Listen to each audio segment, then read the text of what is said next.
One of the most remarkable facts about London is that its primary financial district is actually a city in itself.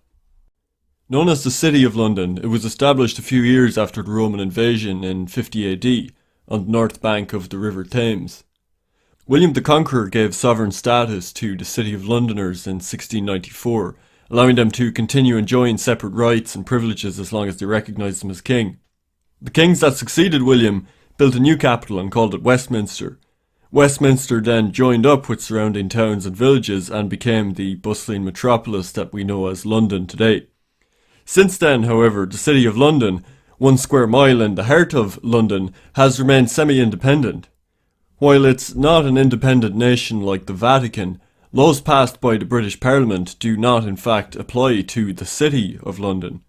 The city in fact elects its own mayor, who negotiates both with the British state and overseas heads of state, and is supported by a committee of so-called aldermen, nearly all of whom are representatives of financial firms located in the city. The Lord Mayor, the Committee of Aldermen, and the entire political structure of the city are unashamedly the representatives of corporate financial interests. The City of London is effectively a state run by international financial elites in their own interest, and has become the centre of an international web of power spun by these elites. How did this happen?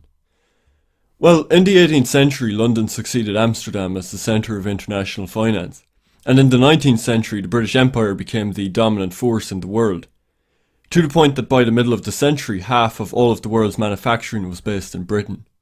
This led to the rise of the City of London as the centre of international finance and trade. A huge number of foreign-born merchants moved their business to London by the middle of the 18th century.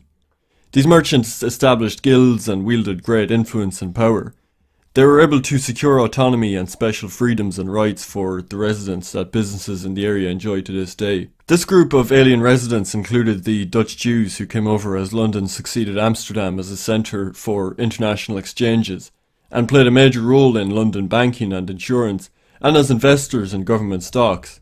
A number of other merchant families migrated to London in this period. The cities from which they were drawn, principally Frankfurt, Hamburg and Constantinople, were international trading ports.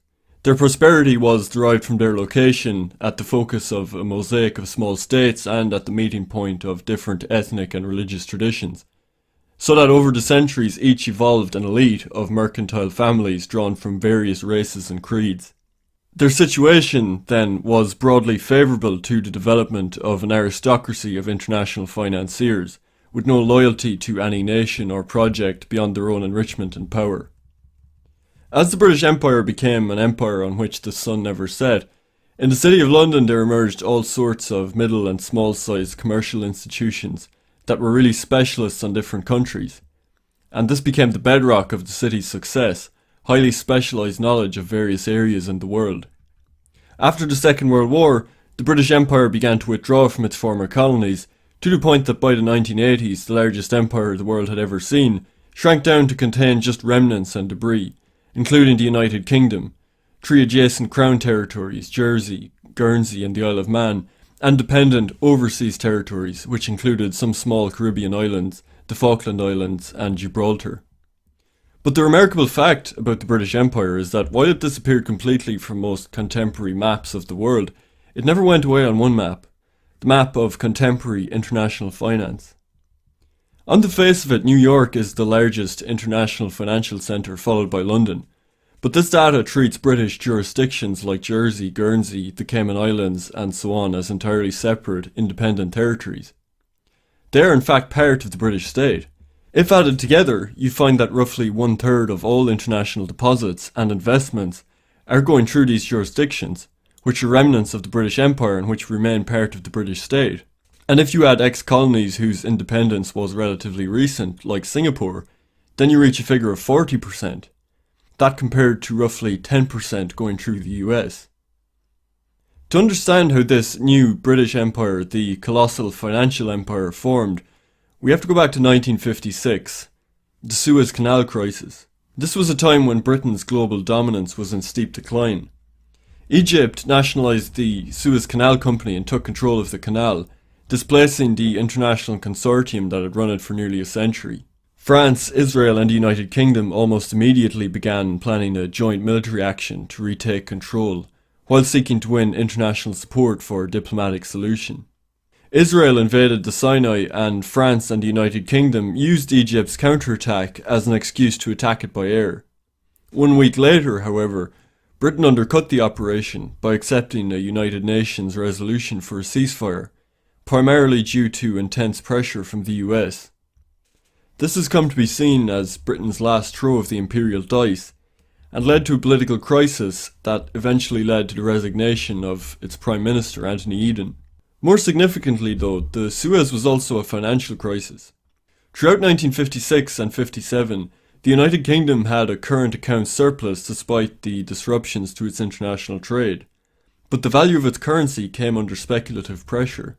The currency crisis was partly engineered by the US, which was unhappy about the British role in the invasion. In response to the run on the pound, the Treasury raised interest rates and imposed a moratorium on lending to non-British borrowers. These policies were intended to strengthen the pound, but it cut many commercial banks which specialised in lending to ex-colonies or the informal empire of Latin America off from their business. Many city banks, which had evolved over more than a century as specialists in international lending to British imperial outposts, saw their core business disappear overnight. At this point, representatives of the city banks approached the Governor of the Bank of England. Without consulting the British Treasury, the Bank of England decided that they could continue lending as long as they used dollars or other non-sterling currency and intermediated between non-British clients. The agreement meant that such transactions were deemed by the bank not to be taking place in London. This liberated them from the regulatory regime not only of the UK, but of any country. As these transactions were taking place in London, they could not be regulated by any other regulatory authority and ended up therefore in a regulatory vacuum. This led to the growth of what is called the euro market, or as we know it, the offshore financial market. This is the origin of the now well-known practice of offshoring. Today almost the entire wholesale global financial market is effectively an expansion of the euro market, offshore and mostly subject to voluntary regulation.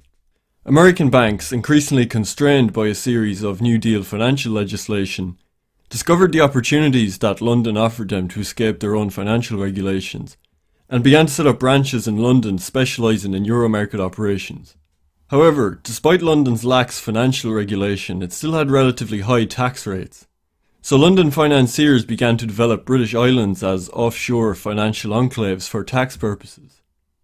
The financial elite followed a clear geographical path, beginning from those islands nearest to the UK, such as the Channel Islands, soon followed by the British-held Caribbean jurisdictions, then Asia, and lastly British-held Pacific Islands. Within a decade, a complex web of offshoring had developed that was effectively an extension of the City of London. The result today is a London-centred, integrated global financial centre that covers all of the major time zones, thrives on lack of regulation and taxation, is a specialist in incorporeal and increasingly risk assets, and uses English common law which encourages so-called financial innovation. So the British Empire, in fact, never really went away. While independence has been granted to former British colonies, the London financial elite, who always profited most from empire, responded to the decline of empire by using backroom deals and their political influence to create a new financial empire which spans the globe and grants them more power than ever. Due to offshoring, some calculate that as much as half of the world's wealth is now hidden in these so-called treasure islands, totally untaxed.